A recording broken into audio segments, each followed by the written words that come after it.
Ta série préférée t'a peut-être fait découvrir ou redécouvrir Kate Bush, mais savais-tu que son deuxième album a été enregistré dans le sud de la France? En 1978, Kate Bush n'a que 20 ans, et après l'énorme succès de son premier album, sa maison de disques la pousse à en produire rapidement un second.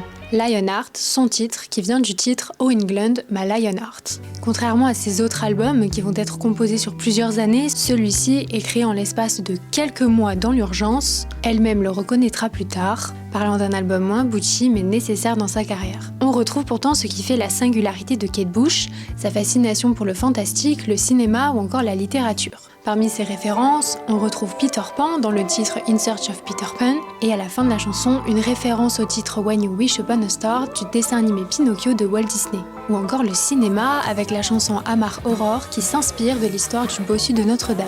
Côté enregistrement, tout se fait l'été 78 au Superbert Studio à Berre-les-Alpes près de Nice, dans le sud de la France. C'est d'ailleurs son seul album qui sera réalisé hors Royaume-Uni. L'album sort en novembre 1978 et a reçu de nombreuses critiques. Il a même été considéré comme inférieur à son premier album. Pourtant, il a bien marché au Royaume-Uni, se classant en 6e place et reste dans les charts jusqu'en 1979, soit 36 semaines, et a même été certifié disque de platine avec plus de 300 000 exemplaires vendus. Aux États-Unis, son album n'a pas initialement été publié suite à l'échec de son premier album. Lionheart a été publié en 1984, juste après son 4e album, The Dreaming. Bien que Kate Bush ait été sévère avec ce deuxième album, elle aura appris surtout ce qu'elle ne veut plus faire. Après cet album, c'est elle qui va contrôler le studio, contrôler et produire sa musique, et c'est surtout ce qui lui permettra de s'émanciper dans les années 80 et même encore aujourd'hui.